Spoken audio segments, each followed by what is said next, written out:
Hello, welcome to Hidden Existence. Hope everybody is doing all right out there tonight. Sorry for the delay. We are waiting for our guest Mark Zaskey to turn up. He's running a little bit late, but that's all right. I'm here with our amazing artist and amazing animal wildlife educator, Larry Battson. How are you, Larry? I'm good. How's Daniela tonight? Doing all right. Doing all right, you know. Yeah. Looking forward to another drawing Bigfoot. I think he's already scared. That's why he hasn't showed up yet. I think so. I sent him the link to the one you did with Perry, and he didn't get back to me after that. And I thought it's killed that one. But no, he's coming. So yeah, say hello to everybody in the chat. Who have we got in? We've got Francesca E, Lindsay Bay, Colette Millette is just lurking. Diane Fowler, hi. Chad, how you doing? Mike Adventures, Sandra Piper, Paulie Rogers, that's a new name. Ruger Ridge has made it. It's still on the internet. That's good. Just letting everybody know that on Saturday it's going to be an amazing show. We've got Linda Arnold coming on, the mastermind behind Bigfoot Odyssey. Well, the instigator, the one who I think, created, made it all happen. So we'll be getting into how things were for Linda and how she, her side of the story, dealing with Kerry, his encounter, and everything after that. So I'm looking forward to that. Larry, what have you got going on your Facebook? You're still doing your art classes and animal tracks? Yeah, animal tracks Saturday night. Friday night, talking all Bigfoot at 10 o'clock. I'm the only guest this Friday, so. Oh, that'll be an interesting one. Well, it'll be really interesting, or it'll go on to crap on quick. But we're hoping for the best. We're hoping for the best. You'll have to set yourself some questions, some interesting questions, Oh, all I gotta do is look on Facebook. Yeah. There you go. All the great questions. Do you think the Bigfoot they breed people? And it's endless. So I'll just go through those questions, and that'll be an entertaining hour. Yeah, it will. We were talking earlier today, weren't we? We met up on here, and you sent me a photo of the earliest image of Bigfoot. I think it is. It's in the 40s. What's the story behind it? Well, the story is that this grandpa who lived in Washington had an apple orchard, and he always tell the grandkids that these people would come out of the forest and take his apples. And they'd say, what do you mean people? These people are about 8 feet tall, covered, and they thought Grandpa was senile. So Grandpa just shut up about it. Well, when Grandpa passed away, they're going through his stuff. They're picking his bones, and they opened up a box of pictures, and guess what was in it? Wow. That picture right there. So, Grandpa was maybe not so full of it. So that's from the 40s, yeah. Wow. That's amazing. Yeah. And you sent me another one. I mean, this is. Oh yeah, that's the neighbor. Me and the neighbor. You made that? Yes, I did. I built that. We built that when John Green came to Ohio, and we built this big exhibit, and he would speak, and we brought in trees and everything, and had a lot of information boards for people to read. And it was a lot of fun. This was in 83, 84, I think. Right. And I always laughed about it because John would give a couple lectures a day, and we'd only have 20 or 25 people show up. And I'm thinking, if that happened now, oh my gosh, it'd be like. So that always did amaze me. But, yeah. Yeah. How'd you make something like that? I mean, what's the... Well, it's a block of styrofoam that I carved with a putty knife, and then I cover it with paper mache. And I had it for years. When we moved out here, I had it out in the middle of the field, just sitting or standing there. And one of my buddies was coming to see us, and we never knew when he'd show up. He just kind of arrived sometimes. And so he's coming to see us, and we're not home. It's about dusk, and he comes up the driveway, and he sees that out there in the field. And he said, "Oh, my God, there's one right there. I'm going to get a photo of that for Larry." So he's crawling on his belly. And he's crawling on his belly, and then he realized it wasn't moving. And then he finally realized it was just a statue, and he makes himself at home. So when we got into the house, he says, "You got me. You got me." I said, "What?" He said, "I thought I had me a picture of a Bigfoot." And I said, "Oh, you talk about the statue." But something come in one night and knocked its head off, and that was it. Oh, right. So, yeah, I don't know what that was all about, but yeah, something come and knocked the top of his head off, or knocked his whole head off. So that had to be because I had steel rods going down through it and everything. So Right. but it was out there for a couple of years, I think. So it upset someone or something. Maybe Oh yeah, people come up. Yeah, they'd see it and they said, "What's that supposed to be?" And I go, "You know what that's supposed to be." Oh, and then they shut up about it. I didn't ask them anymore. They didn't ask me any more questions, and I didn't respond to any more. So that was the name of that. But finally, got his head knocked off. So I went to the fake Bigfoot heaven in the world. So that's where it's at now, fake Bigfoot heaven. Yeah. Went with dignity. I think you had to take it down at that point, didn't you, when it had no head? Well, look, who's here? Hello, Mark.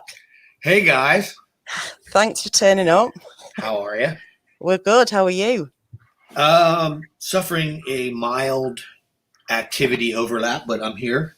All right. I do apologize for my tardiness. No problem. Don't rush. Just, I want you to be relaxed and, ready for tonight's drawing with Larry. Larry, meet Mark. I'm ready. Nice to meet you, Mark. How are you, Larry? Sorry about being late, man. This is actually, I'm never late like this for one of these shows, so I was horrified. It's fine. I was a little bit worried. I thought it's not like you to not even get back to me, or so I messaged. It's been a hell of a week. I'll just put it that way. Yeah. Okay. Well, I hope tonight makes you feel better. I have a feeling it might not, in a way, because of Larry's drawings can kind of bring back to life. Well, I've been dealing with that for about 3 days now. Since I knew. So I've kind of gone over my encounters and decided, which one I'd like to describe, and it is. I just was about to vomit actually when I walked in. Okay. So, yeah. I was too. I was about ready to vomit too. Yeah. But I have said, and last time I said it's not. I don't feel like it's an entertainment thing. It's become almost like a therapy session, almost like a cathartic thing, maybe for some people. And I just feel like it's an important thing to do, and that it's doing some good in some way. So I want you to know that I'm not, putting you through this just for the sake of it. But that I think it would be. No, I'm not, Larry. I think it'd be really worth doing it, and the fact that we can now start seeing what these things look like a bit more in detail because of the other people that have been doing them. Now we're getting a bit more detailed look at these things, not just people's descriptions. Yeah. We can see them. So it's almost data collecting in a way, in some form. Well, so, the one that I'm going to give you guys is what I consider to be the strangest one. So, okay, well, we'll let Larry. Do you want to just talk us into that encounter while Larry gets ready with his pad, and we'll go from there. Sure. It was the first month that my wife Melanie and I were researching in a spot that my brother had found a 18-inch track in. and we'd already found a shelter in the place, and we were shooting for episodes of the Bigfoot Researchers Journal, and conducting our research. It was the beginning, and we had already had people in the bush following us everywhere we went, and there were people coming behind us in the bushes, and there were people throwing things, pine cones and rocks and huge rocks. There were these enormous people smashing trees and chasing squirrels into trees, driving squirrels into trees, and then pulling the trees out of the way when the squirrel would jump for it. We witnessed so much stuff in here, in places that were so difficult to see the actual individuals, and it was all happening so fast, and we were exposed to so much that it was like so much that you really didn't comprehend everything that was happening until finally we stopped and started to breathe, you know. And it was like right around that time that I had the first sighting in the place, and it was actually the day that we bought the Canon XA20. We just got the camera, and we went into this place, and we were in the scariest part of it because we had the new camera. So we went into their house, and we hadn't done that up to this point, and so it was the first time that we were in the area that we had witnessed all of this activity of these huge things that would, you know, shake trees when they came through at 60 feet. The tops of the trees would part, you know what I mean? And it was like, it was huge, you know? So yeah. I was in the back with Melanie, probably 1,000 yards from safety. And that's the way I put it. And to get in there took like 45 minutes. So you were running nowhere fast, you know, it was so thick. And so at that point, it was like, I recognized, you know, these things are here and we're putting our lives in danger. And I know they're here. This is too much activity for 5 weeks. And then here we are in here. Well, all of a sudden a thunderstorm came upon us. And right there where we knew we were going to get the action, and it just was going to ruin everything. And it was like, we had this new camera, this new technology. We couldn't get it wet. And so there were all these considerations, and we started to run, because when it really builds up a microburst here in South Florida, it can let go with 35, 40 mile an hour winds that swirl and little mini tornadoes and all these things. And it was doing that. And so we started to run, and we were running down the levee, crashing into every single thing. And it was so thick that you really were just like, you know, wrestling to get through this stuff, to get out of the rain and under the canopy. And so we finally got under the canopy, and we were up on top of the levee in an elevated position that's probably about 12 feet higher in elevation than the subsequent prairie, where the saw palmettos and the lighter aspects of where the canopy started to light out. The trees got a little sparser, and then it went into a prairie. About 600 to 700 yards of tree line, approximately 100 yards from our position. We're elevated. I'm looking down over this basic corner of a tree line area, and we're elevated. And it's pouring down rain. I take the XA and I put it under my shirt, and we're sitting under a palm tree. And Melanie and I are just like, we can't believe how this is, like, it's blowing. It's crazy. And I look down, and an individual is standing there staring at me that I don't recognize what it is, what I'm seeing. But it was a creature is the way I'm going to put it. Though it had a nose like us, and it was not like anything that I had seen before, and it wasn't like anything I have seen since. It was the complete opposite. In fact, in the shape of the individual's face, in the shape of his head, it was strange, you know. Wow. So, okay. That's where it led. And that was it. And I stared at him, and I went for a second, and it was almost like, you know how you talk to a dog sometimes and they go, and they kind of turn their head. that was kind of like what I was looking at, like trying to understand what I was looking at. And then all of a sudden it hit me, and he was staring at me. The individual had a head that wasn't like, a human head is like kind of a vertical setup. You know what I mean?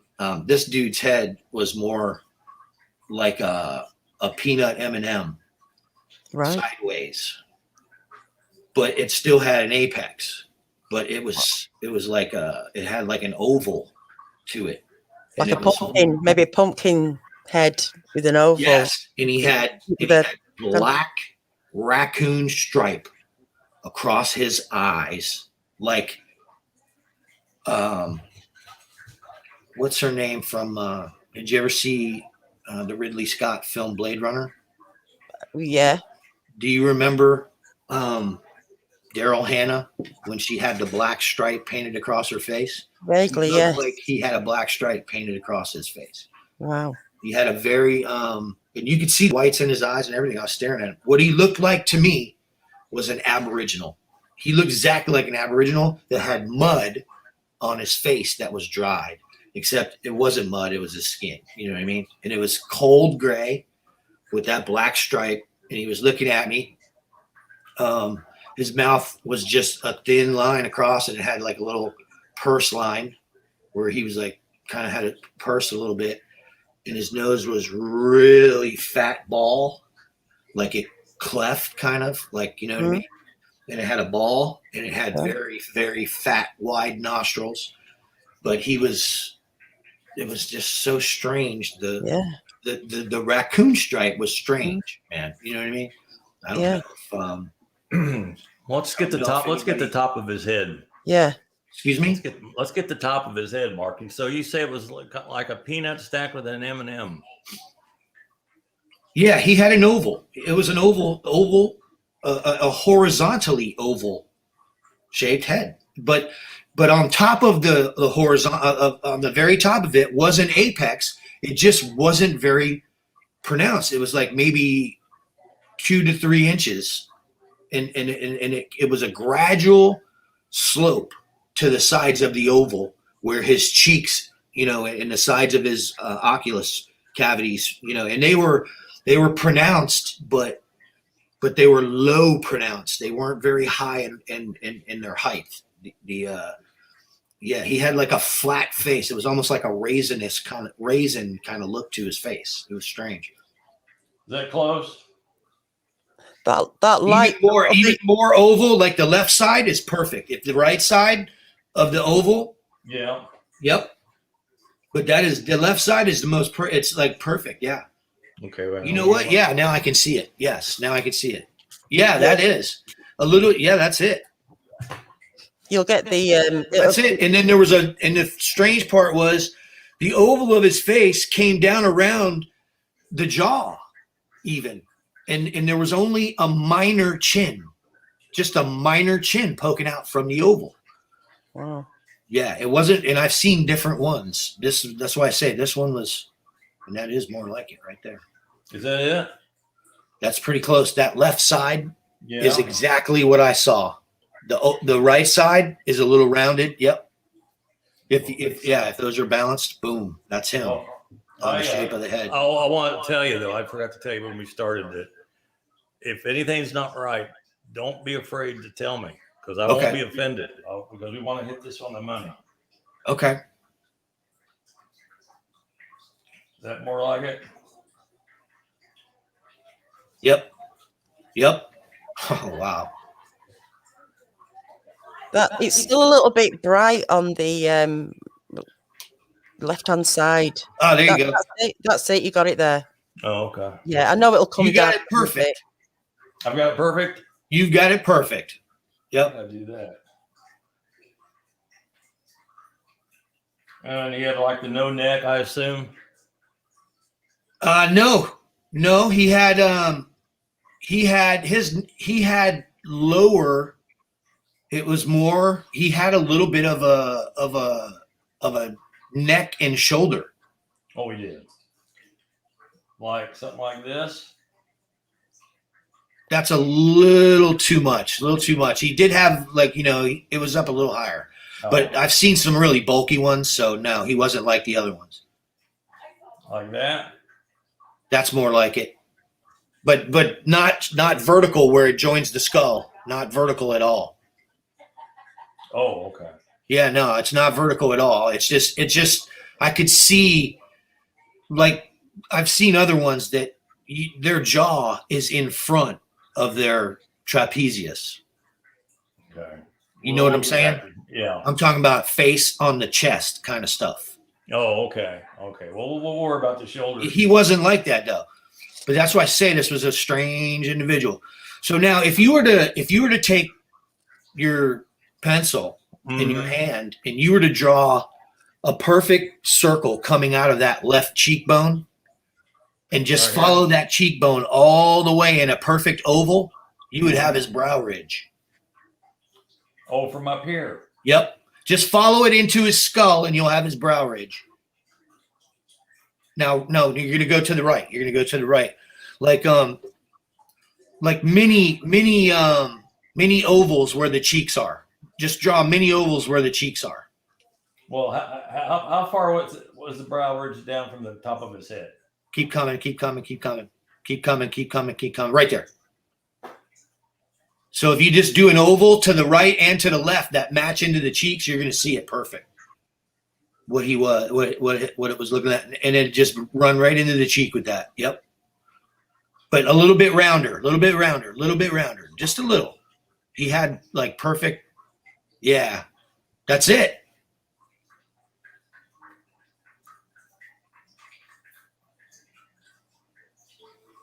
Let's see if we can get to the other side.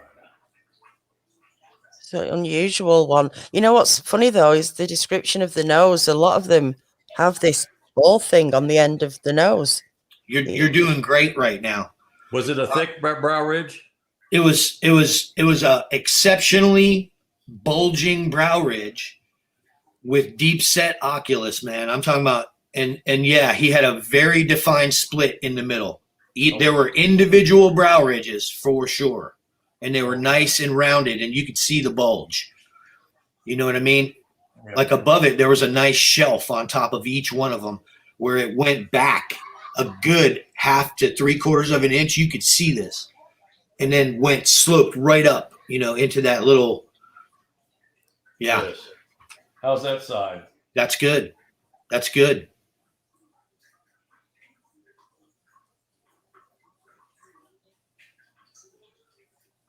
Are you putting this into a Bigfoot category, Mark? Is it what you recognize as Bigfoot? What I see is a young one of the giant ones. Right. I've seen a really, really large one, and I've documented large ones on camera that appear to be like around 10 feet, and he looks like a baby one of those. Right. Okay. The shape of their head matches the shape of his head, and they're the only ones that I ever see with this kind of head, but they're giant. So his eyes looked real devious. Mm-hmm. The line you have, see that line you have that runs across the brow ridges? Yeah. This one? Yeah. This one? Yeah. Oh, we're doing basic stuff right here. Okay, so now the cheekbone, the cheek on the side, you're doing it perfect. The cheek ran up into the eye like almost. You understand? They were really pudgy. Really pudgy. Like that? Yep. Really pudgy on both sides. And then the nose was really pudgy. A big circle in the middle. Like, nope, way higher. Oh, yeah. How wide was this part of his nose? How wide was that? Like, you say like a person? No. To the center of each one of those oculus cavities were the outside of the nostrils. Mm. Of here. Well, those are the cheeks, right? So his eyes are going to be right directly under that, right? Here? No. Here. I think my description is kind of throwing you off. Okay, so we have the brow. I keep thinking that. Where were the eyes? Your brow ridges. Yeah. The eyes are directly under that. All right. This vicinity? Right there. Yeah. What shape? Were they large? They were further out than where you're at. They were further out than where you're at. Like they were big. Like the cavity itself is a part of the cheekbone. I'm trying to think how I can show you this. Think of somebody you or something. What were the shape of the If I eyes? can Were they get an like image almonds? If you can show him. No, he was like, all right, let me do it like this. Let me do it like this. Hey Mel, are you there? Yes. Give me that pencil real quick.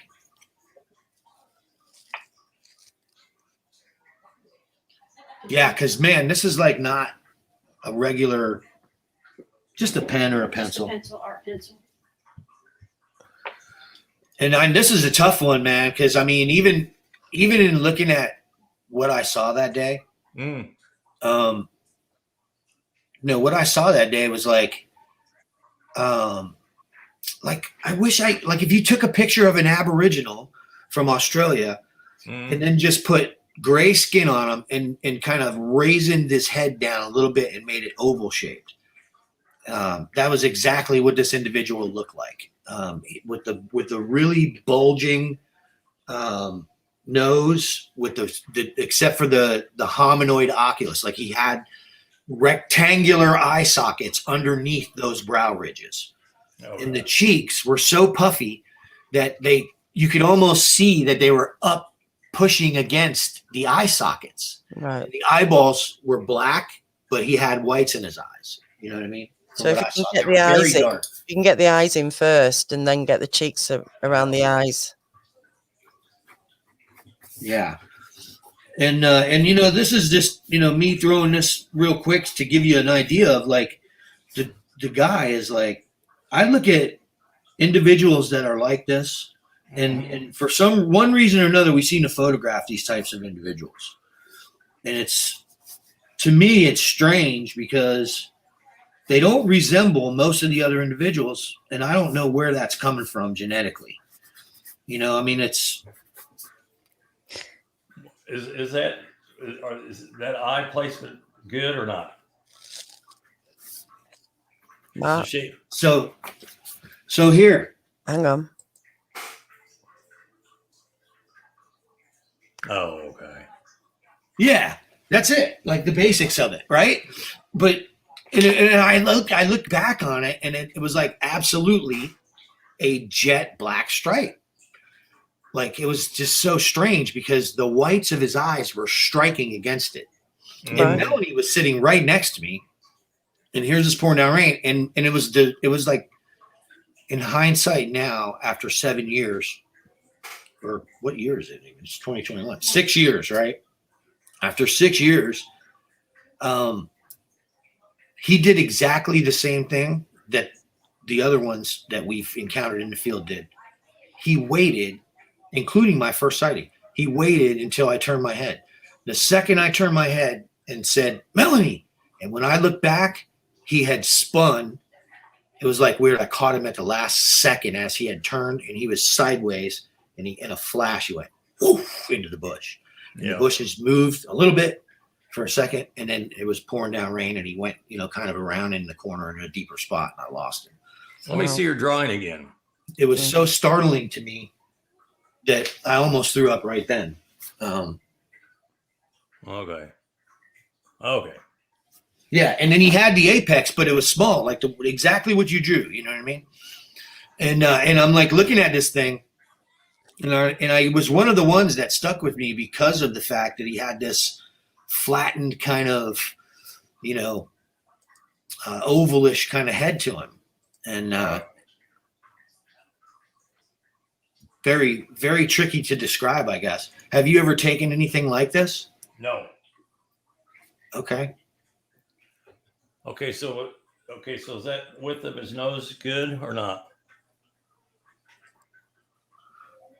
Yeah, no, because it's like one of these deals where he's like, it's kind of starts off like really small at the top. Okay. Like that. All right. You see that how it's like really thin at the top, angle, yeah, and the huge oculus is under the eyebrows. You know.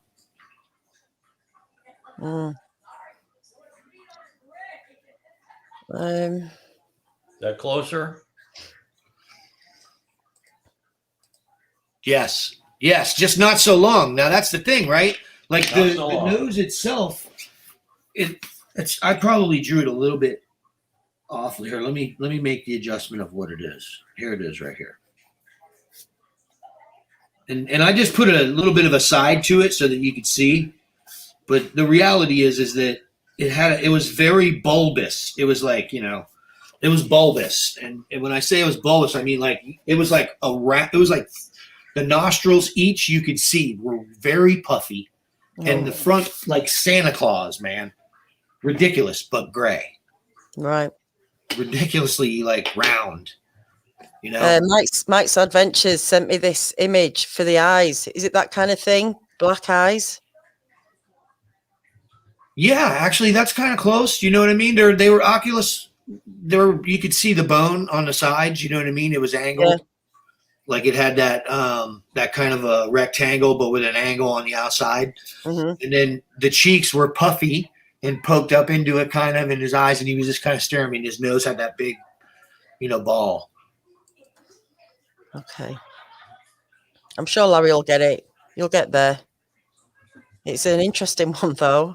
Not your standard Bigfoot, but I mean, they're all, like I say, they've all been different. These are some of the ones Larry's done. He kind of resembled that, but his face was flattened out, or his head was like more horizontally, shaped. Like it was like ovally shaped, horizontal kind of. It was very strange. I started calling it lemon head. Same mouth as that guy right there. Right. That's the exact same mouth, man. This individual had that exact same mouth. I mean, even the corners were pursed just like that. These look like individuals in the areas we research, man. Wow. Where's this stuff? Where's any of these from? I recognize Kerry's. Yeah, that's Kerry's. This is Louisiana. Wow, okay. This one's Oklahoma. Okay. I think this is Virginia. Katie G. Sorry if I've got it wrong. Wow. Hopefully she's in the chat. So yeah, it's interesting getting these images and seeing what things look like. Is there a difference? Is there a reason why? Or are they just random everywhere? So yeah. No, I'm in agreement. And just in looking at crypto realities stuff, a lot of the stuff that Melanie caught in early 2015 and 16, like right in through 16, we started to notice those variations because we were getting better at holding the cameras more still, So when we North Carolina, sorry, Mark, KG's North Carolina for that one. Oh, okay, North Carolina. Yeah. And sorry, Mark. And as we got better with using the cameras, the imagery got better. Tripods, you can shoot off of them all day long, and they're valuable, but a lot of the time you have to carry your equipment, and it's just not feasible for the tripod to be with you when you're in thick brush and you can get injured. And I've done all that, so you have to be really good with your camera. And if you're as we got better with our cameras, we began to see the individuals and see them through the lens while we were filming them. And that's something that I thoroughly enjoy now when I get a chance to do that. And it's happened several times, over the last couple of years, but you begin to see these differences, man, in what's going on. And it's incredible, How close? Okay, so I see what you did with the nose, the cheeks, the eye sockets, everything. And then we're just going to need to drop that oval down some to accommodate the mouth that goes all the way across, and that's it. But we've definitely got the shape.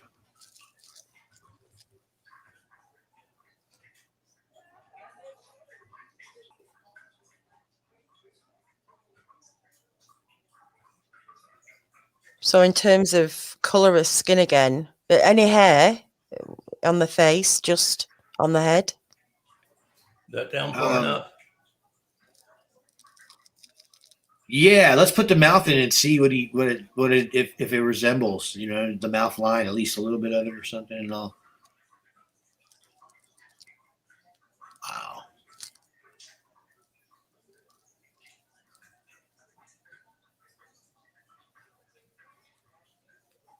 Yes. Yes. And now with the punctuation lines of the physical attributes of the face, I think you've captured the essence of this individual. Okay. Yeah. And the size of the eyes, is that good? Yeah, I think the brow ridge may need to be raised a little bit on the top and then the bottom, and then just kind of shaped a little bit, but it's there, This is what it was, So, and then angle that off like a chisel where it comes down under it. Like the eye sockets on the sides, like the brow ridge has to be the same angle. Like, okay, I see what you did. That's good. No, that's good, man. The eye line, the cheeks are a little puffy, but once they're down a little bit, you got it.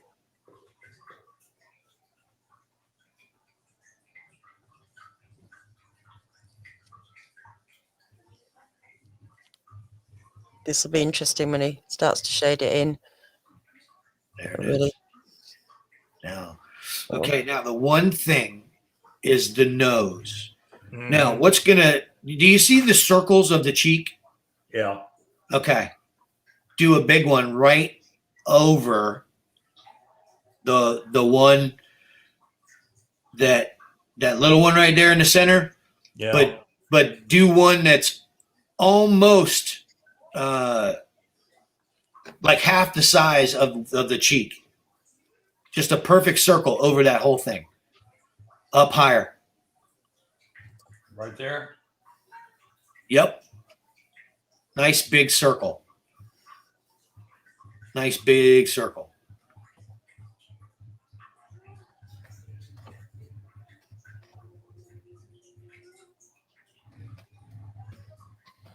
Okay, now, if you take that circle and you move it up approximately a quarter inch, that's exactly where it needs to be. It needs to be up high. Yeah, there it is. If it goes up to that area, I think that's going to do it. And not so low, though. You know what I'm saying? Like the circle itself has to move up higher. Yeah, like the bottom part of it is different than the top. I'm just trying to get that top edge. Okay.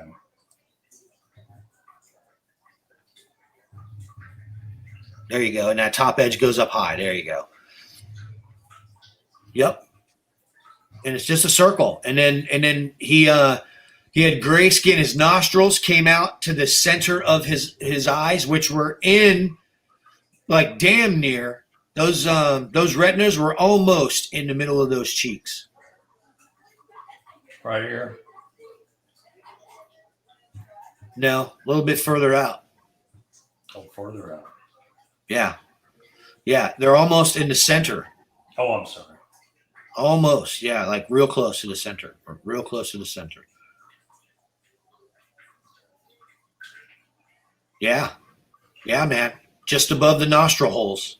Exact. That's the symmetry I recognize. And that's what, yeah. Above the nostril holes, like, is exactly the center of that black dot of their pupil on both sides. And I think that this is what caused me the most difficulty in recognizing the individual that was in front of me. They're not, and his eyes were very wide. Like when you actually recognized that there were eyes staring at you, they were wider apart than a human being's. Right. And his mouth was exactly the same way. In fact, it looked almost like Kermit the Frog. It was ridiculous. It almost looked like a gray-colored Kermit the Frog. It's the way I would describe it. except aboriginal. Like, I don't know. Yeah. It was alive, obviously, right? Mm. He's getting closer on this thing, man. He will. He'll get it. He's good. Larry's very good. Here's some other. So go on. are these nostrils right? Yes. Just a little puffier on the tops of them.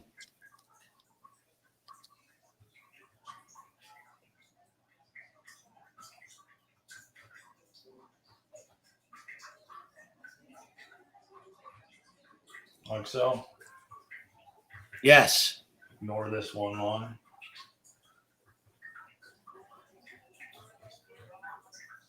And then the bottom of the nose, remove it and give him a really clear, round, puffy upper lip that shows that there are some really, really robust teeth underneath it, because that's what it looked like.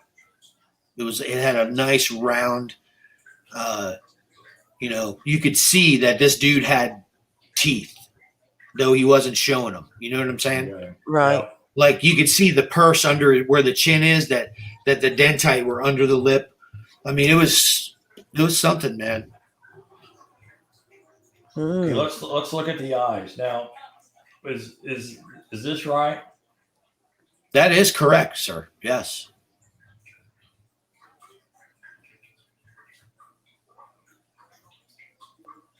Undergone fish he's talking about. That is correct. Yes, what you just drew. Okay. A picture you capture being holding its breath underwater, staring at him in 2016. Is that one of yours, Marks? Where is it? Can't see the Oh, difference. yeah. We did that a couple times, man. Okay, now, somehow we got to resolve this this cheek thing. I think the cheeks have to come up a little high on the left-hand side to accommodate the nostril, right? Yeah. And then separation between the jaw muscle and the upper lip. There's definitely a little bit of that. It does maintain that oval quite a bit, but you're on the money. So if we match those other features by evening this individual out a little bit, I think we're going to hit it on the money. Okay. So what is it kind of going out like this? Yep. You're doing it. Make your accommodations, man. And now you got your bone structure of your lower jaw going to be in there. And yeah, we're getting there, man. This is really coming together. It's very strange looking. You know, when it's resolved, you're going to go, oh, I get it now. Okay, so a little more of a defined chin area, a little bit more of a purse coming off the lower lip.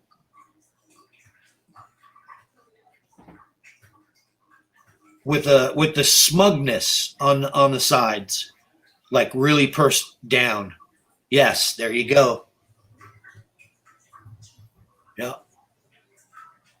he had a little bit of a smugness, and I would say the arch was a little less of a smile and more of a "what is this guy doing in my house" kind of look. Okay, well, I'll get that when I shave. Okay. Now my thoughts are on the eyes. So you say you can see the whites of the eyes? Yes, but here's the thing. There was a black stripe across. Okay. And so directly under that brow ridge, all the way across, just draw a rectangular flat, like, you know what I mean? Like, dude, it's shaded all the way straight across. You're doing a great job. That's exactly what I saw right there. Now do the top the same way you just did it, tracing the shapes of the symmetry of the skull and the relief and all that. There it is. And that has to be dark. And then the whites of the eyes and the bone structure was was like angled on the outsides the way you have it. Yes. Yes. The nose maybe was a little bit higher, but yeah, that's the exact shape. And I'm still kind of interested to see what comes out in the end over the nose. Because remember, I was in an elevated position, so I was kind of like looking down, and he was looking up at me, and there was like, it was like you got the nostrils right. I was staring at the nostrils, and you could see up the damn things. They were jet black, but the bulbous part of the nose seemed a little bit higher into the stripe. But I think once you start shading, like you said, I think it's going to come through. Okay, now this size of the eyes, Mark, this is good here. Yep. And this was all black. And where did you see the white? Like along the sides? Just, yeah, in the teardrop, in the typical eye shape, they do have that. It's just inside these huge rectangular deep set eye sockets. Okay.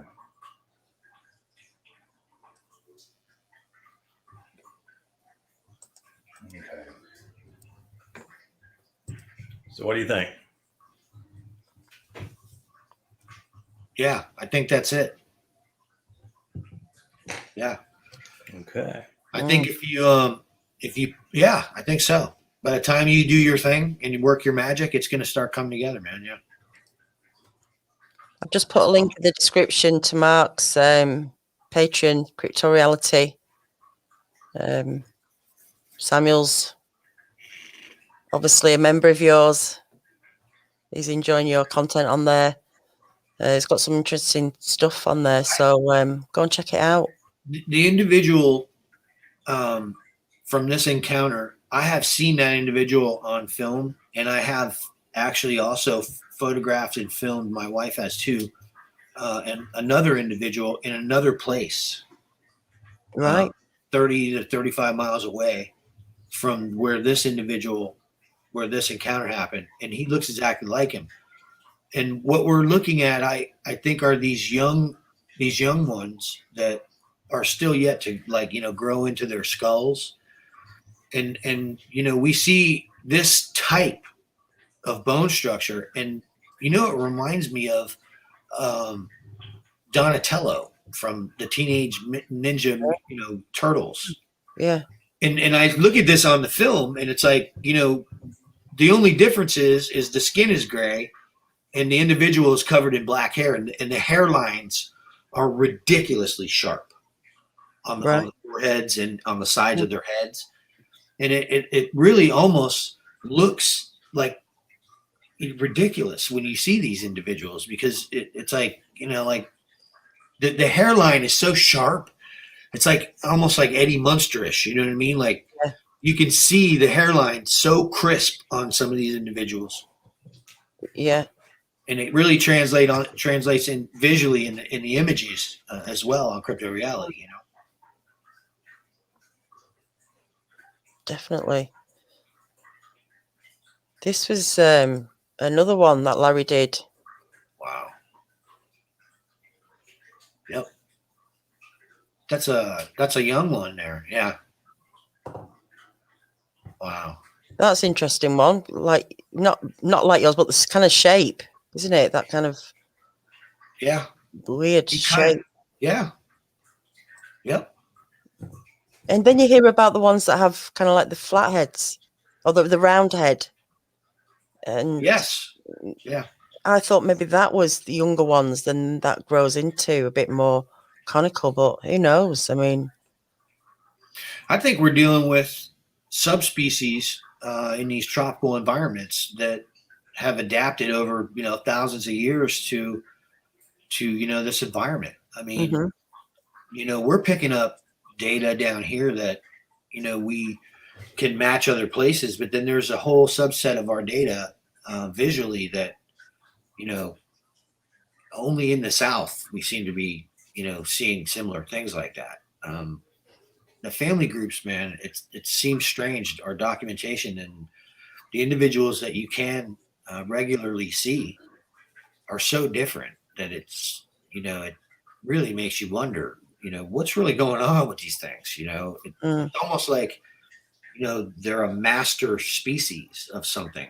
And, I mean, when you look at it, like genetically, there's something weird going on. And with that much variation, and where you would see something that looks like the drawings, some of the drawings that you've shown, that seems a little more human, or hominid, and then there are other things that appear to be primate and primate reptilian, strange looking stuff in the swamp areas. And this is that other subset of data that I'm talking about, that we're working on documenting this stuff more thoroughly, and now even with the 168 deal, and Carrie and I working together again, I think we're going to get a lot more solid data with this influx of new technology that we're going to be using. And so I would look for some really incredible things, and being able to compare shots of individuals finally, good shots of individuals is what we're after. So that's what we're all after, isn't it? If we can. That is, isn't it? Yeah. Well, how's that eye looking? That's looking great. That's looking great, man. Can you bring the corners of the whites in? Yeah. Well, like up here. Well, you know how there's like a little triangle of white on the side of each eye? Oh, okay. He had that. He had like very humanish kind of eyes, in spite of the fact that the rest of his face was so incredibly not human. You know what I mean? Yeah. Yeah. It was odd. I wonder if I have a picture of this individual. I may actually have a photograph of this individual. Would you like to see a photograph if I have one? Yeah, send it. Let me see if I can get a photograph. Yeah. Larry did a Dogman as well. Or even somebody similar. Pardon? What are you doing? Sorry, Mark. Oh, I'm here. I'm looking for... you're looking for something, yeah. This is one that Larry did for Tex. Whoa. Of the Dogman. To be fair, Tex kind of saw more of the side profile. And so we did our best to give it a... But that's interesting again, isn't it? Wow. He knows what he saw. Wow, man. That's what I'm saying. Like, you typically don't have an opportunity to see what ultimately, fits the description of chimeric DNA anywhere else, and it's kind of strange that, even the individuals on the show that you're doing so far with the descriptions they have are so, there's a very big difference between these individuals, that rings true with human beings too. Yeah. Yeah. Yeah, definitely. Because when you think, I know they maybe sound a bit simple, but pretty much all deers look the same, all rabbits look the same, all gerbils look the same, goldfish look the same. There's not many animals that look. I know there's slight differences, but pretty much elephants look the same. These look different, so there has to be something different, for that to happen, and we're different. It's true. It makes sense. It's true. They are, they could well be. I think it makes perfect sense, man. People like us. Yeah. Because naturally in the animal world, things kind of look the same. I know different breeds of things, but then that's a different matter again, isn't it? If you're having different breeds and you're mixing with different, you have to have something else to breed with to create different mixes. Yeah. So it's either very complicated or that's not happening. I don't know. Well, if you take the information that's available right now, that the only real source of information that would even go into what you're describing is Zechariah Sitchin. And Sitchin, being one of the, like, at the time, I think only 400 or 200 people on the planet that could translate ancient Sumerian, has written all about these experiments, and the 7 creations of man. and the slaves that they were trying to create, and how that whole thing went. It took them a few times going to the drawing board, but those creatures were not euthanized; they were set free. And he clearly outlines all of this stuff. You know what I mean? So it's like, obviously, we either take the translations of the ancient text from that and take it literally, or we're where we are, which is who knows. You know what I mean? And I can tell you right now, the stuff that we see in the field and the stuff that I've personally witnessed with my own two eyes and have seen, there is way more strange stuff going on planet Earth than people will ever realize in the comfort of their own home. And in looking at this whole thing, I'm more inclined to believe that a scholar who studied this his whole life has a firm grip on what that stuff means than the media sources of modern mainstream media who will deny it. So I'll take Sitchin's word. You know what I mean? And so I think we are looking at chimeric stuff here. And it's been around since those old days. These are the ancients. These are the ancients of planet Earth, And I think that human beings, upon realizing the quality of the ancients' evolutionary adaptations, the proof of their belonging to this planet, have set this aside from American consciousness, from global consciousness, in the interest of capitalist gains and national security and all this other horse shit. But make no mistake, governments for 1,000 years have waged many men's lives over these relics that prove these things, and many governments are involved in this.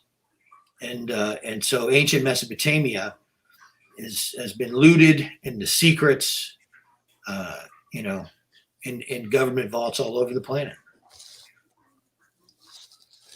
What do you think? So I think it's getting closer and closer, man. Yep. Yeah. Now, if you can just raise that nose a quarter inch, you'd be into it. Like completely. The whole nose, a quarter inch. Oh. Yeah. He's looking up at me. And so I'm kind of getting the bottom of his nose, but I'm seeing that round from the bottom, like kind of, you know what I mean? Yeah. Like he raised his nose at me. Larry. Okay. He raised his nose at me, man.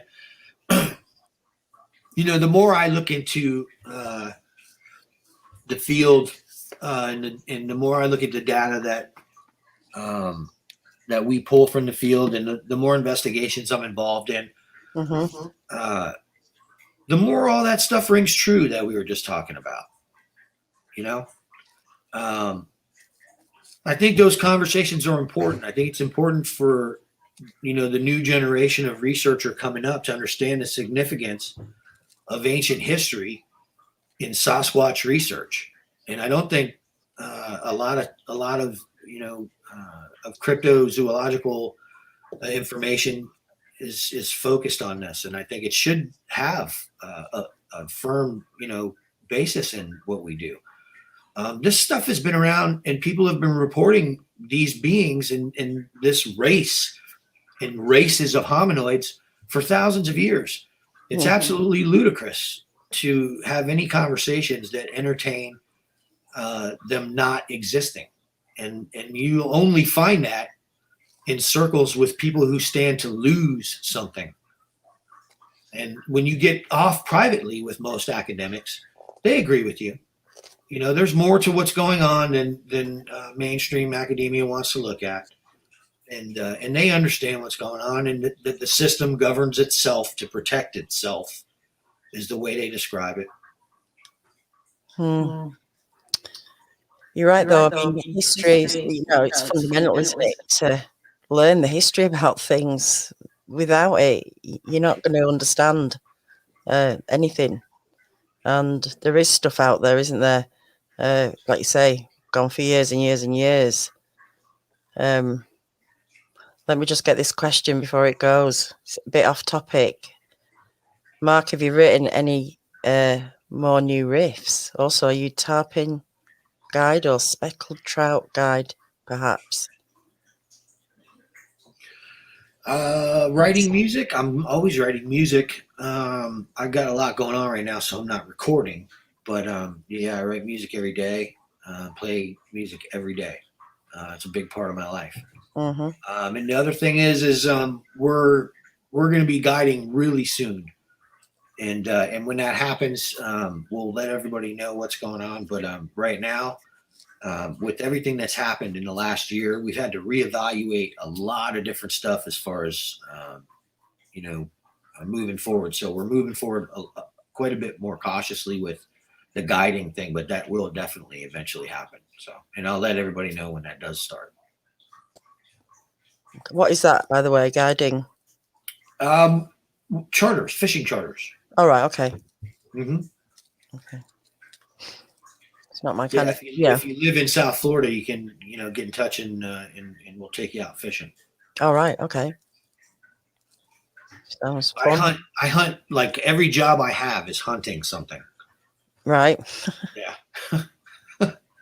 Hunting fish. Yeah. This is just wonderful work that I'm staring at right here. Is it getting it right? Yes, he's getting it right. Good. See what's going on in the chat. Awesome work, Larry. Awesome. Oh, well, I thank you very much. I appreciate 18 that. hours. Need to get some rest. Susie Q thinks he was smelling you. Turn his nose. Yeah. Checking you out.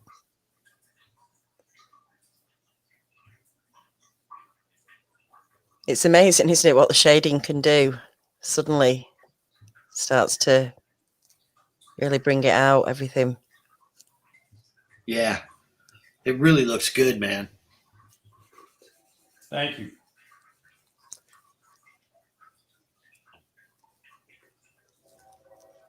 Wow. That's crazy, man. Oh. So have you been back out since the expedition? Have you been back out to the area? Was that is your area, isn't it? You talking about where we had the 168? Yeah. No, actually, I've been pounding this other area that Mel and I have been focused on a spot for going in. This is year 3 now, and they burned it again. The Wildlife Conservation Commission burned the whole area down, and Oh right. And their whole thing has just been it just ruined everything that we were doing, and it had been acting differently for weeks. And then I went on an expedition 2 days ago for a couple hours to the area, and I managed to pull some footage that tells me that they're starting to readjust again and to get back into the swing of interacting with us, because it's just become obvious that when they burn the areas, the clans, the individuals in the area have a tendency to this withdraw, and they don't want to come forward. And no matter what we do for weeks, we don't get anything on film. And I'm shooting hundreds and hundreds of clips, and I'm like, what is going on? Mm-hmm. They're gone, and then just when you think they're gone, the branches start breaking, and here they come, and then it's all smiles, it's back to, we're working again. Wow. And they're eating apples again. And it's like, it's, So yesterday I was reviewing footage, and I shared a couple of shots on Patreon from the expedition, but they're starting to get more comfortable again after the latest trauma from the FWC. Yes. Yeah.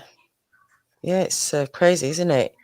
It is, and it's how terrible. Far can they push them back? Where can they push? How far? Can they go? Yeah, well, I think what it is they're doing like all they can get away with doing is what it is, and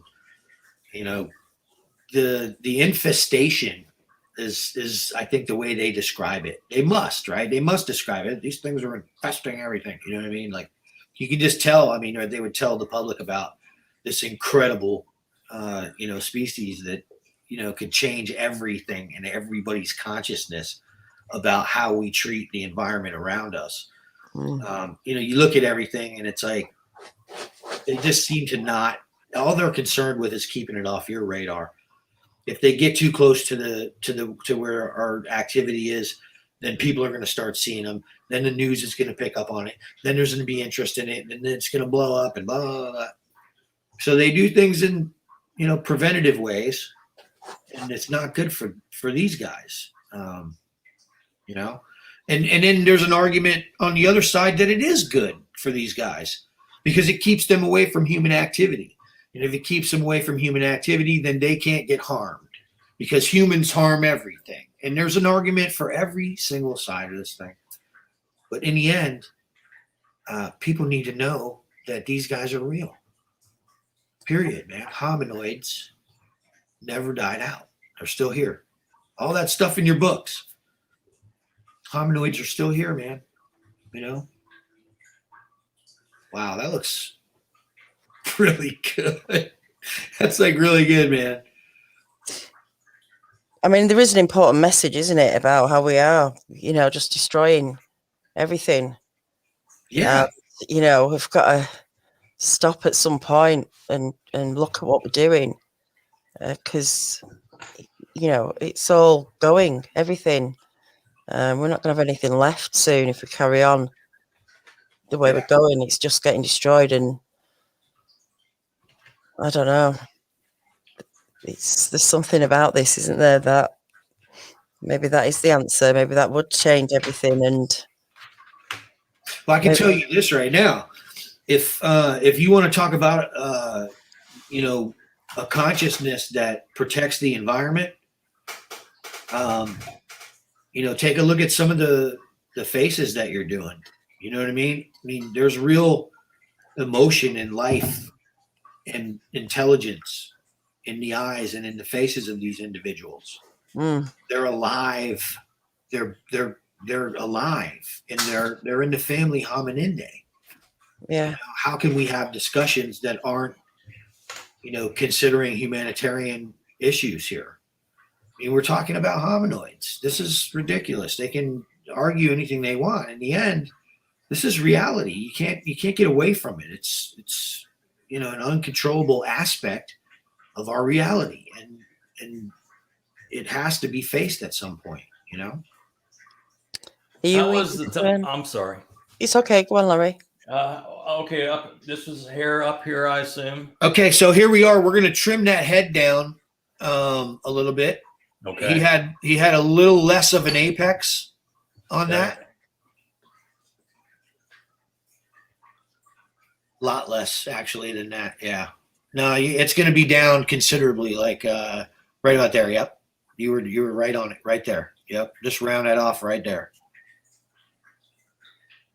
That's it. Oh man, did you hit it perfect? That's it. That's it. Wow. Were you going to send me something, Mark? I can't believe this, man. This is like, look at this, man.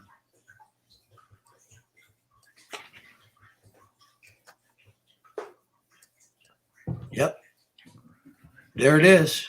Was that all hair above his brow ridge? Yes. Long. Remember now, he had that slope, that shelf right on top of the brow ridge. Okay. And it kind of swooped in and then went up.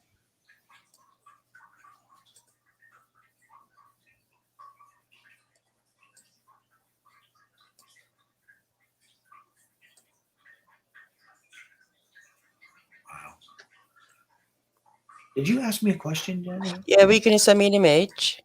Were you going to send I was going to, and then I got to thinking about what you were saying, and I got sidetracked. Hang on. Okay. Try to find this thing. What's that? It's in this file right here.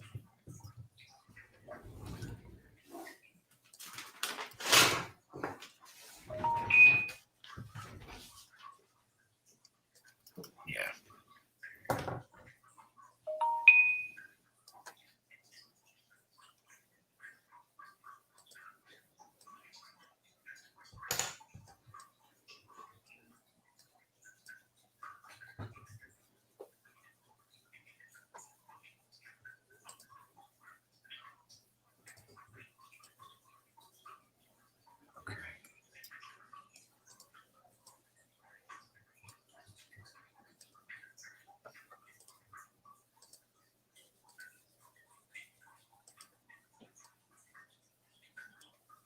Okay, here it is.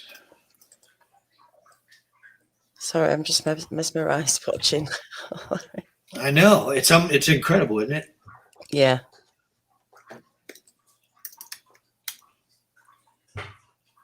So it was long hair, or was it didn't? No. Wasn't long hair. Okay. Nope. He was one of them individuals, man, that just had that perfect black, short, tight to the body, maybe 1 inch long, kind of, very, defined kind of a upwards running hair. Okay. And man, it was jet black. Okay.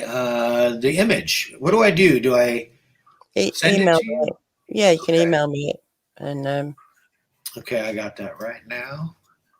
And I've just put this together just so we can see all the. This guy was from Central Florida, and I think he illustrates this individual that he's drawing perfectly. Right. Even though he's lit up with the achromatic aberration, and you can see a little bit of his gray skin, but the black stripe across the eyes and the upturned nose and the big nostrils you can see in this individual. Okay. He looks just like the drawing almost, I think. Mm. Island Girl has asked this a couple of times. Did Mark ever see a dog man within the clans, or have you ever seen one? I haven't seen a dog man yet. In 2015, Melanie and I did find what appeared to be a canine track that was the size of probably my hand. It was probably coffee can size. It did appear to be from a canine because there were claws visible. First, I thought it was a lion track, man. I was like, my God, and Melanie actually found it. But I've never filmed anything, and I've reviewed pretty much all of my film frame by frame in the last 7 years. I've had many people say that they've seen these things in my film, in my footage, but I've never, as an examiner, seen anything that had a snout that would say, that's a dog man. You know what I mean? Protagonist or protruding, jaw or lower, lower face kind of area is common with hominoids from what we can see in our documentation. So.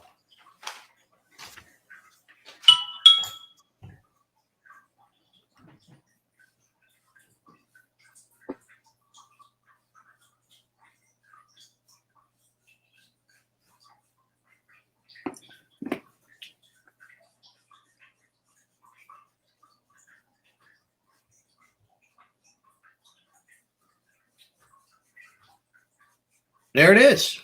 Yeah. Can you see him, Larry? Yep.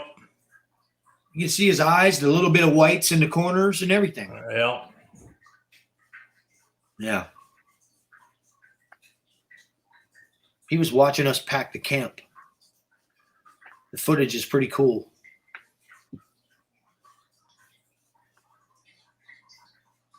Yep. There's the eye. You can see the eye, Danielle? Yep. That's the left eye, and then the right eye is right there. That's the nose area, that little bulge, and then the mouth is below that. Yeah.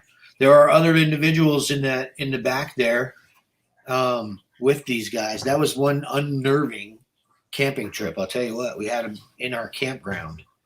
They raided the cooler in the middle of the night and stole somebody's food.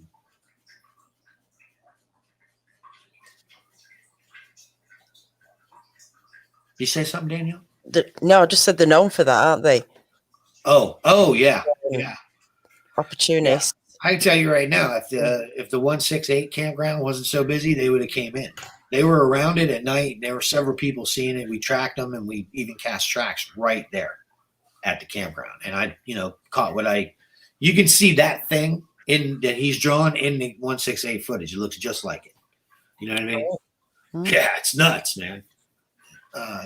But you look at Jackie Myers Lowman says, Mark, could you tell how tall and wide this guy was? He was an adolescent. He was, he looked to be late teens, I'd say. So I'm going to say he was around 5'8" to 6 foot tall. His head was probably no bigger than mine, but you know, the way it was shaped. And he had, squared off shoulders. He didn't appear to be bulky at all. He even appeared to have just, you know, a little semblance of a neck. It was just kind of a you know, a thick neck, you know. But he definitely had shoulders, man, like a man, you know. And so some people would say, how do you know it's an adolescent? What are your, how can you differentiate between what you think is a grown one and an adolescent? Well, maybe I'm wrong. I'm just saying. I look at it. No, I get it. I get it. My opinion, based on what I've seen, is that they get really, really, really, really big and really, really, really, really scary, and they outgrow any semblance of like anything that you ever thought would exist on this planet, and they look like something that comes out of your nightmare. And even though they don't seem to be prone in the areas we go to, like violence and all that kind of stuff, it's a damn good thing, is what I can say. That they're peaceful and for the most part not trying to engage with humans, because to me, what I have seen as far as like, you know, the full grown ones, I always just assumed that when I looked at one that looked underdeveloped and you know, smaller with the same attributes, that it was safe to assume that it was a young one. So that's my process in looking at it, is my experience in looking at what is a fully grown one. But that doesn't mean that, you know, there's not small ones that just don't get bigger. I don't know. I have seen a lot of weird stuff. I've never seen one, especially. So, yeah, but I mean, I've never seen one, so I'm not questioning or picking at your perception or opinion. It's just interesting to know, because I know you've seen different ones. Yeah. Why you think? I mean, to me, it's like, you know, I look at it in, you know, with 7 years and all these, you know, all this time in there, you know, it's frustrating for me that I can't give, you know, the answers that people want. You know what I'm saying? It's hard to study these things, and you have to dedicate yourself to things that you never thought you would. You know what I mean? In order to get a tiny piece of data that, you know, experientially, you know, is solid because you were there and you understand the entire, you know, process of what just happened and how it went down and what showed up on the film afterwards. But explaining it and showing it, you get autocratic thinking and you get auto response, you know, that's been developed from whatever, you know, stimulus they've had on the subject, which typically is negative. And in the end, you know, it's very difficult, you know, to communicate these things with other researchers even. And therein lies, you know, what I'm trying to do now, which is begin a networking process. We're done with the goals we set up with our research, with the exception of one last piece, and that comes with technology, better technology. The data we have, we can find these guys, and we can do this consistently. And so to look at, you know, networking is the natural aspect of, you know, the evolution of what crypto reality set out to do. I want to work with other people. I want to tell these people what they need to know from our work so that they can do their work better now. And I think that what we're going to see is that these answers for the questions like the one that was just asked are going to start being answered. And it's not just going to be from armchair researchers. You know, we're entering into a time in a change in consciousness, man, planetary. And you can feel it. And you know you can feel it because it makes you almost feel like throwing up, like you're on a roller coaster when you really think about it. Some of this change is scary that we're going into. And you don't know what is going to come out. What I've been seeing on the news lately with UFOs is that, military organizations and authoritarian organizations are now admitting things that they never would admit for 75, 80 years. Hmm. And you know what I mean? And so we're seeing things now. And I think that the climate is moving in the right direction for the existence, the still long, the long existence of hominoids to finally, come out and just, be accepted by everyone. This is what it is. You know what I mean? Mm. They're obviously not running the planet anymore, guys. Take it easy. We've set aside sanctuaries and preserves. Stick to the trails, and everything will be fine like it has been. You know what I mean? There's a million different arguments for people are going to be shooting them and all that stuff, and people are going to be going to jail too for doing it. Just like they do with white sharks, just like they do with fish that aren't supposed to be caught. Just like people are going to do what they do, man. If I base what needs to be done to correct a right or correct a right or wrong of epic proportions like this, or what are we talking about? You know what I mean? So, I'm pretty sure there's people already out there trying to shoot one, and yeah, of course they've been doing it for what? Yeah, you know what I mean? It's The just Hindon tracked them for 30 years with a rifle so he could kill one. How's that working out for you? You know what I'm saying? No, it has to be different. It's not meant to go down like that, I don't think. Well, the thing it's going to be a scientific thing, man. They see one to shoot at, but there's 2, 3, 4, 5 they don't see, and that's going to be the problem with That's them. the part. That's the part that I sit back and I just want to watch that unfold. Make sure you film it. Yeah. You know what I mean? Tough guy. Well, I have to because I want to watch that. I want to watch that. Yeah. They won't have a chance to get a second shot off. No. So they better make the first one count. That's the thing, though. With education, we can educate the public on why that's a bad idea. You know what I mean? Oh, I think it's a terrible idea. Yeah. And I do have a friend of mine who was a Yellowstone park ranger for 31 years, patrolled the most remote area of Yellowstone. He talks about watching one stalk a deer, and he wrote it down in his logbook. And he's retired now. And he says, I absolutely don't care if anybody believes me or not, but I'm telling you right now what I saw. And they're in Yellowstone National Park. And he says the spot is a place called Table Mountain. Ooh. Yeah. What do you think? I think it looks exactly like the guy I saw. Well, let's tweak him then. Or do we want to do shoulders? Will you put a neck shoulders in for me? Just a line even? Yeah. Yes. I think that'll complete it. And then just one or two. Okay. Okay. Right there.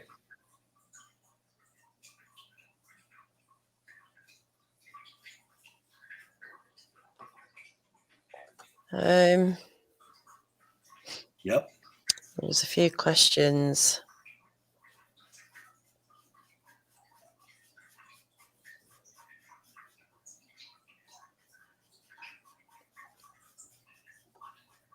Let me see. You got me. I don't think he was. That's it. I'm not sure. I don't think he was talking about everybody exactly, but I work as a wildlife removal contractor for the state of Florida. I'm fully aware of the subject. I'm in the woodline of the state of Florida daily, day in, day out. Also spent 20 years. Active duty, I'm retired now. I think I can pay attention just fine. I don't think you were talking generally, were you? Or specifically about officers. What's I don't going know. on? I don't know. Something? I don't know. I might have got it mixed up. I don't know. I have not been able to follow the chat properly tonight because there's a lot going on. I think they're probably having conversation in there. Possibly, yeah. There was one here. Adam, Mark, how long before you get that definitive piece of evidence? What is a definitive piece of evidence? We already have all that. the problem isn't getting evidence. The evidence is so easy to get if people just get up and do what's necessary. And then the people that are in positions that can do it have, basically have to continue getting a paycheck, and they understand the veiled no-go zones with employment in these particular positions, man. And there's no one that I've ever met in these positions that doesn't try to censor themselves when they talk about the subject. It's ludicrous to suggest that people in the FWC do not censor themselves. I've witnessed it many, many times. The biologists are censoring themselves in information that has to do with these hominoids. Every aspect of the FWC is censoring itself, and the people who work for the department are doing it. I have people who pay me who work for the FWC, who've retired now, and who've told me all of this and everything that goes on. I have an inside track and inside information to how this subject works for that organization. And in the end, I've witnessed all of the actions they take against. And the way to put it would be this: what ecological management manages the Sasquatch species as well. And I've witnessed this go on in the exact areas I studied the Sasquatch for, 7 years. I've witnessed how it affects their lives and how it displaces them from the areas they prefer to hunt. It's not a question of they just like hanging out so they can play tennis or golf while they poison the environment. This is where they eat, man. This is where they hunt. And they do it because the game is prevalent in this one area. There's a reason they're in these areas, and they've been in these areas for thousands of years because they're primary hunting areas. And this is where they can exist successfully. The FWC going in, burning down habitat on a quarterly basis serves absolutely no purpose in these areas where water is so prevalent, fire can't spread, other than to disrupt the hominoids and keep them away from future human activity in that area. That's the only purpose it serves. The areas are soaking wet year round. Fire ain't spreading out there. There's areas that are within hundreds of feet of residential communities that are in dire need of burning, controlled burns to keep them from catching neighborhoods on fire. What are they doing in the middle of nowhere? Burning an area, the exact area that I film hominoids and find thousands of tracks. So in looking at this, I'm not. There's what's going on. There's something going on. So how are those shoulders?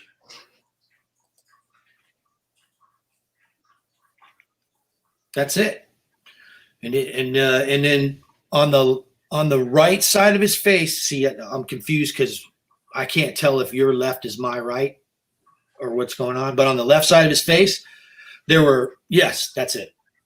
So that would be his right side, right? There were little palm frond, cabbage palm frond fingers coming up, almost tickling his nostril. And that's it. That was what I was staring at. The tops of the palm fronds were pushing up at the bottom of his face, and I could see but not the actual creature. It was like he was standing behind some bush, and the palm fronds were kind of poking up like this, and his face was like this. Okay. And he was staring up at me. That's exactly what I saw. Okay. But the face is active. Yes. Okay. Well, the stripe is perfect. We're gonna tweak him here. Okay. Well, get that down there. Oh yeah, I put this together before. I think I put it up, but these are the ones that Larry's previously done. And there's a few there where the noses are, got that bulbous kind of thing going on at the end of the nose. Those two top right ones. Yeah. Especially. Yeah, and I can tell you right now, man, I've seen more of that type of nose, the big ball, the bright, the big Santa Claus ball nose. I've seen more of that than any other kind of nasal, any other kind of hood, Boy, look at Carrie's again. Holy mackerel. I know. No wonder he's terrified. It's crazy, man. All right. We're gonna We're going to tweak him here. Okay. So I'll be back. All right. No worries. Won't take me but very long here. Yeah. We'll be here. Hey, it's not that easy for people to get evidence who don't spend all day in the field. That's true. But if you spend all day in the field and your job isn't teaching inside a university, it's actually cryptozoology, the evidence is easy to find. You just put in a lot of time doing it. You know what I mean? But once you find the areas that you can collect the evidence, it's patterned. So anywhere you go, because of the conditions you find the evidence, you're going to find those conditions all over the state of Florida, and you're going to find evidence in those areas. So what do? Do you spend time hiking all over the place, or do you go straight to those exact conditions and find tracks and then find? So it becomes easier when you begin to pattern the areas you're working in. Individuals who say otherwise have not conducted enough research in the field to understand that. There's a lot of hours needed to be put in, isn't there? A lot of time. Sorry. So what you doing now then? Are you moving on to new places, or someone said before actually in the chat, I can't find it, but how do you sleep at night? You're so involved in it, you know. How do you rest easy?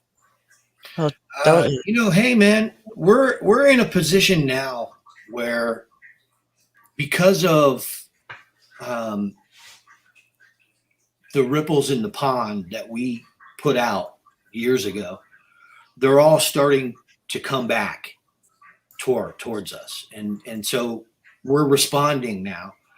And I see that this is going to grow in both the seriousness of the project and in the compounding and the addition of new data.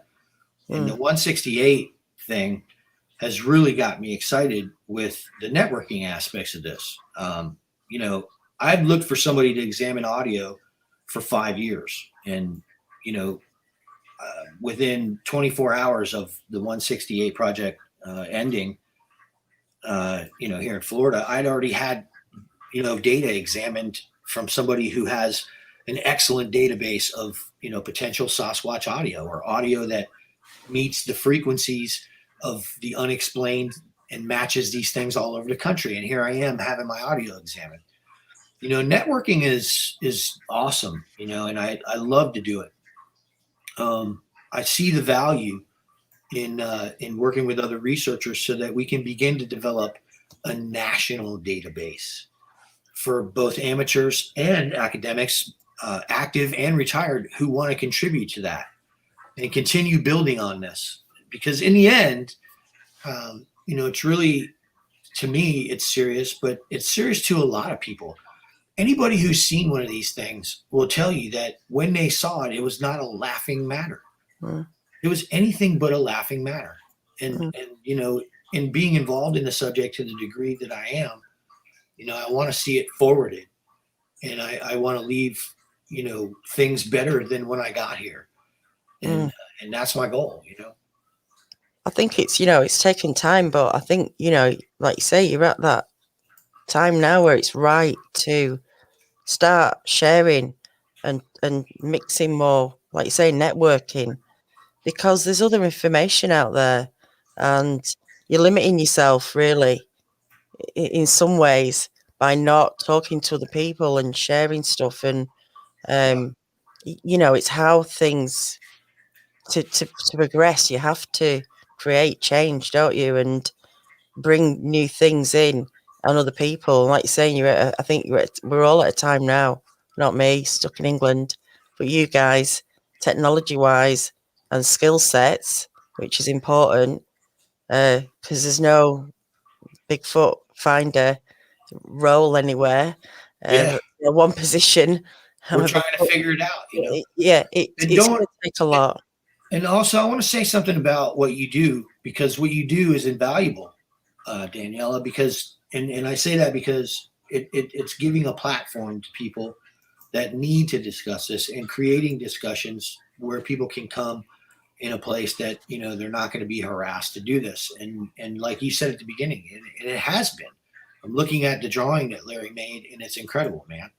And it's what was staring up at me, you know, from down in the bushes. And, you know, it's like I've seen what's going on out there, and I've had my camera with me the entire time. And on several occasions, I've got a real good eyeball to eyeball. And my goal is, you know, to capture that moment on film. And you know, I get closer and closer and closer, and you can rely on the fact that I'm going to continue doing that. You know? Yeah. Larry. Yeah. That's an awesome drawing, man. Thank you. He's not finished yet. He's just tweaking it. You'll see in a minute. You will see. He'll send me a picture in a minute. And then we've What's done he doing? Tweaking it in a drawing, an editor? Just give me a second. Oh,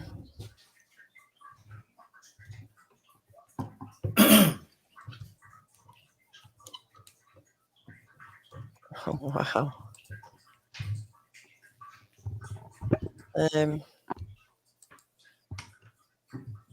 So just give me 1 second. I'm using that was a lot of fun, Mark. It was definitely interesting to see your process for sure, man. And I learned a lot tonight. Good. Yeah. How many of those have you done, Larry? I don't know. I've done them for, I have no idea. We've done, this will be the 5th one we've done with Daniela. And I did a couple others. I had a fella in here in southern Indiana. He was deer hunting, and he was watching this doe from his deer stand, and he didn't want the doe, but he's just watching. And through his scope, and the Sasquatch come out of the brush, punched the deer in the rib cage, knocked it to the ground, grabbed it by the back legs, beat it up against a tree, killed it, and tucked it underneath his arm and walked off with it all in about 10 seconds. And the guy was a complete skeptic up until that moment. And when he saw that, he never hunted there again. He got to see it. Yeah, wow. He watched it hunt. He got to see the power, man. He got to see he got to see the true explosive nature of the Sasquatch, man. Yeah. Dude. They move like something out of a science fiction movie, man. I'm telling you. Well, what people realize when they've seen how quick they are, they realize they say, well, if that thing wanted me anytime, it'd have me. No doubt about it. I mean, I wouldn't have a chance to raise my rifle. That's the ice water. That's the ice water of the whole thing. It comes when that hits you. Some people it comes instantly. Some people it comes hours later. Yeah. But it's ice water when you really realize that like you are not the top of the food chain, pal. Well, we have big cats here. We have tigers, and one night they were totally intimidated by one that was back in our woods. I mean, to the extent that they weren't even eating their food, they completely stopped, and they were like concrete statues looking back into the forest. Wow. And you know, I went to the house, and the next day I started thinking about it. I said, well, what the hell? And I realized I should have walked around my gator building back in the woods. I probably ran into it. That may not have been a good thing, though. Yeah. Well, you never know, man. I mean, if it had a 500-pound tiger intimidated us, she's. Yeah. Here we go. They have a presence for sure. Wow. Wow. That's incredible, man. Wow. Hang on. I've got that to fit on the screen, but that's awesome. Is that it? That's him. Yeah, that's killer. What is this thing you put it into? It's a speed up process for me. I mean, I could get it to this depth, but I'd be another hour here, you know, blending and that sort of thing. So it's kind of a little trade for this. It speeds up my process a little bit. That's awesome. And so forth. Wow. That's incredible. The nose is just ridiculous, isn't it? It's so cool. Yeah. That looks great, man. Thank you. Well, Thank you very much. I appreciate that.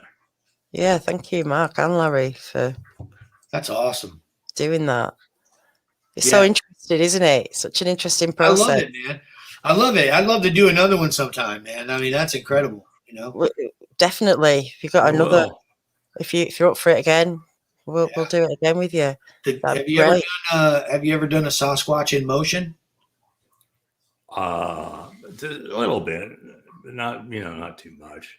Okay. I usually like the face. To me, is the most impressive part of the beast. So it is, isn't it? Yeah. And so to gather the emotion and to have people look at it and they can look at that.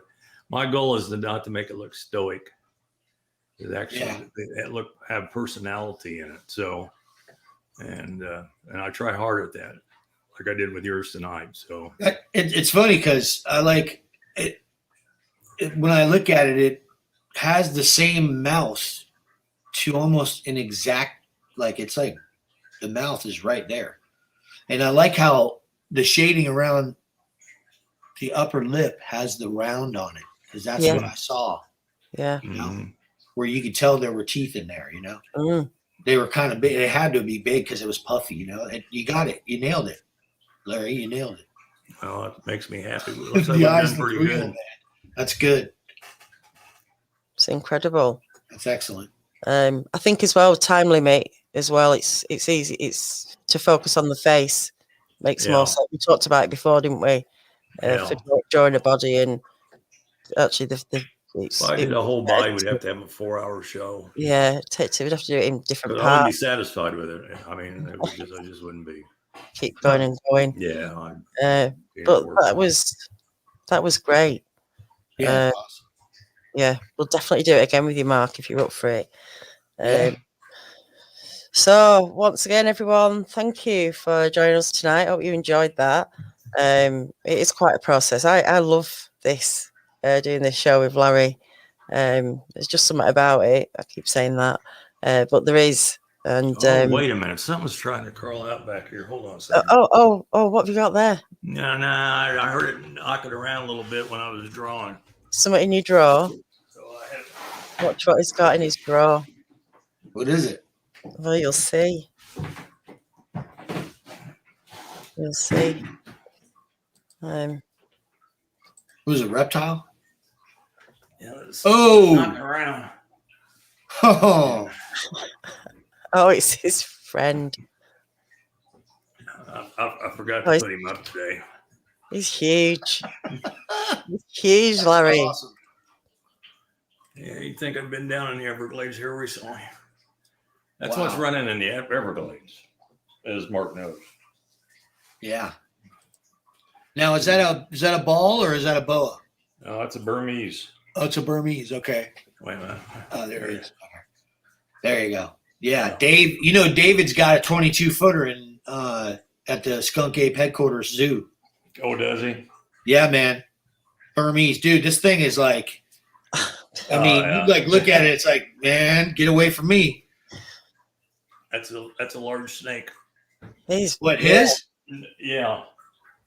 That's Have you ever seen it? Size. No. Oh, it's crazy, man. That's incredible. Yeah, I don't even. Does he know that it's the longest snake?